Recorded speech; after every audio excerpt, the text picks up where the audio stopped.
तरफ से जो आया है अभी नया, ये क्या है मामला, से बता दीजिए। देखिए, अभी कल 3 बजे सबको ऑर्डर मिलता है कि आप कल से काम नहीं करेंगे। ऑल ऑफ सडन सबको हटा दिया जाता है। चाहे आप 30 साल से यहाँ पर लोग हैं जो 30-30 साल से काम कर रहे हैं, 9-9 साल से, 10-10 साल से लोग काम कर रहे हैं, उन सबको इमीडिएटली हटा दिया गया। उन सबको इमीडिएटली हटा दिया जाता है। ऐसा ही ऑर्डर ये टर्मिनेशन का इन्होंने होली के टाइम पे भी दिया था कि इमीडिएटली टर्मिनेट कीजिए। आज आप दिवाली के टाइम पे भी ये कर रहे हैं, जबकि अभी कुछ टाइम पहले एलजी साहब की एक क्लिपिंग मैंने पढ़ी थी न्यूज़ में, जिसमें उन्होंने कहा था कि हम अभी सभी को सबके पैसे देंगे, 8-8 महीने की सैलरी जो हमने रोकी हुई हैं, जो 6 महीने से लोगों को पैसा नहीं मिल रहा है, हम सबकी सैलरी रिलीज़ करवाएंगे, हम सारे कॉन्ट्रैक्चुअल स्टाफ को पक्का करेंगे। ये वादा करके आप इमीडिएटली इनको हटा देते हैं। ऑल ऑफ सडन आपने हटा दिया बिना ये सोचे समझे कि जिन लोगों की मानसिक हालत, इन लोगों की मानसिक हालत पे क्या असर पड़ेगा। इकोनॉमिकल कंडीशन आपने पहले ही ख़राब कर रखी है। आप 10-10 महीने से पैसा नहीं दे रहे हो। आप उनकी मानसिक प्रताड़ना भी कर रहे हो। आप उनको मानसिक तौर पे हरास कर रहे हो कि आप जाइए, अब आपका कुछ नहीं हो सकता। आप 9 साल से इस महिला आयोग में थे, आपने इस महिला आयोग में खूब काम किया, आपने इस महिला आयोग को बनाया, ऐसा महिला आयोग बनाया दिन रात काम करके कि आज देश और दुनिया में लोग इसका नाम जानते हैं। लोगों को इससे पहले ही नहीं पता था कि स्टेट में कोई महिला आयोग भी होते हैं। दिल्ली महिला आयोग ने काम किया, उसके बाद लोगों को पता चला है कि महिला आयोग नाम की संस्था होती है जो महिलाओं के हक की आवाज़ उठाती है, और उसमें किसी एक ने काम नहीं किया है। यहाँ जितने भी लोग खड़े हैं और जो लोग नहीं हैं, उन सब ने काम किया है। ग्राउंड स्टाफ है, कई महिलाएं काम कर रही हैं, उन सब ने काम किया। और ऑल ऑफ सडन आप उस सिस्टम को पूरा ध्वस्त कर देते हो, पूरा ख़त्म कर देते हो कि जाइए, ख़त्म हो गया सब, अब नहीं हो सकता। तो कहीं ना कहीं ये राजनीतिक मुझे लगता है द्वेष है जो केंद्र सरकार निकाल रही है। जिस सरकार के ऊपर जिम्मेदारी है महिलाओं की सुरक्षा की, दिल्ली में तो केंद्र सरकार जिम्मेदार है ना महिलाओं की सुरक्षा की, उनके उत्थान की। आपको तो चाहिए था कि आप सपोर्ट करते, आप महिला आयोग को और अच्छे से चलाते। आपने उन महिला आयोग को हटा दिया। जिन लोगों को बुला के आपको अवार्ड देना चाहिए था कि भाई आप लोगों ने बहुत अच्छा काम किया है, पूरे देश और दुनिया में महिलाओं के ऊपर चर्चा हो रही है, महिलाओं के, दिल्ली महिला आयोग के ऊपर बात हो रही है, हज़ारों महिलाओं को आप रेस्क्यू कर रहे हो, आप हज़ारों महिलाओं को सपोर्ट कर रहे हो। आप ऑल ऑफ सडन आपने उनको अवार्ड देने के बजाय, उनकी सराहना करने के बजाय आप उनको हटा देते हैं। क्यों? क्या गलती है इनकी?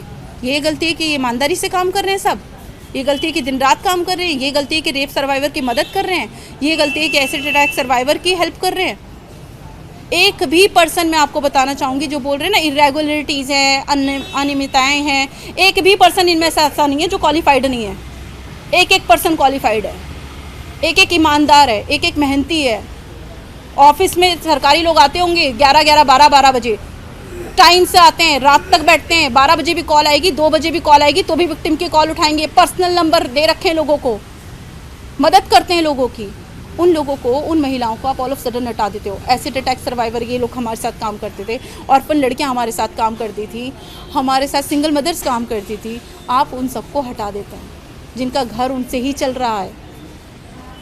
कितने लोग इस वजह से, क्योंकि 10 महीने से सैलरी नहीं आई है, तो इन लॉस को यकीन ही नहीं हो रहा है, इतना बड़ा डिपार्टमेंट, महिला आयोग, सैलरी नहीं आ रही। झूठ बोल रही होगी तुम।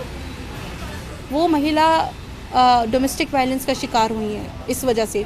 कई लोग ऐसे हैं जिनके पास अब खाने तक का पैसा नहीं है, बच्चों की फ़ीस नहीं भर सकते, बच्चों को ट्यूशन नहीं भेज सकते हैं, अपना कुछ इलाज कराना हो वो नहीं करा सकते हैं। बिल्कुल जो महिलाएं इंडिपेंडेंट थी, आप उनको बिल्कुल सड़क पे लेकर आ गए, आप उनको डिपेंडेंट बना दिया आपने। अब वो ऑर्फन बच्चियाँ कहाँ जाएंगे? ये लोग जो सब रेंट पे रहते हैं, उन लड़कियों जिनको हमने होम से रेस्क्यू किया था, आज वो अपनी ज़िंदगी खुद लीड कर रही थी, इंडिपेंडेंटली जी रही थी, पीजी में रह रही थी, अच्छे से जी रही थी। आज उनको पीजी के नोटिस आ गए कि खाली करो जी, सड़क पे जाओ। कहाँ का न्याय है ये? कौन सी दुश्मनी इन सबसे निकाली जा रही है? कौन सी दुश्मनी महिला आयोग से निकाली जा रही है? तो मुझे समझ में ही नहीं आ रहा है। एंड मैसेज भेजा जाता है कि अगर आप मीडिया में बात करोगे, अगर आपके कोई मदद करता है, अगर आप उससे बात कर रहे हो तो आपको दिल्ली महिला आयोग में रखा नहीं जाएगा। तो दिल्ली महिला आयोग में तो आपने पहले फरमान जारी कर दिया है कि जाइए जी, आप कल से नहीं आ सकते। अभी भी ताला लगा हुआ है। आपके सामने 2 विक्टिम्स आई हैं, रोकर गई हैं, नंगे पैरों। वो महिला आई थी, किसी उम्मीद से आई थी कि मेरी मदद होगी। आज वो ताला लगा हुआ है। वो बता रही है ना आपको, 4 लोग बैठे हुए हैं, कुछ चाय कॉफ़ी पी रहे हैं, सारे आदमी बैठे हुए हैं। तो ये आप यही चाहते थे, यही काम हो, महिलाओं की आवाज़ ना उठे। महिलाओं से ख़ास दिक्कत है केंद्र सरकार को। और हम लोग को राशन नहीं मिलता सर, तो हम तो भूखा मर जाते। राशन कार्ड बना हुआ, राशन मिलता जब तो हम लोग रोटी खा रहे। अब मैडम काम दिए जब तो सर, तो भूखा मरते हम तो। मैं वोट बस तो सर लोग को देते हैं। ये रिक्वेस्ट करूंगी कि चाहे वो केंद्र सरकार हो, एलजी साहब हो, कोई भी हो, मेरी रिक्वेस्ट है कि इस तरीके की राजनीति बच्चों पर, महिलाओं के मुद्दे पे नहीं होनी चाहिए। आपको सोचना चाहिए, अपने राजनीतिक खेल में इनको शिकार ना बनाएं। अगर आपने हमारे चैनल को सब्सक्राइब नहीं किया है तो आम पब्लिक चैनल को सब्सक्राइब कीजिए और हाँ, बेल आइकन जरूर दबाइए।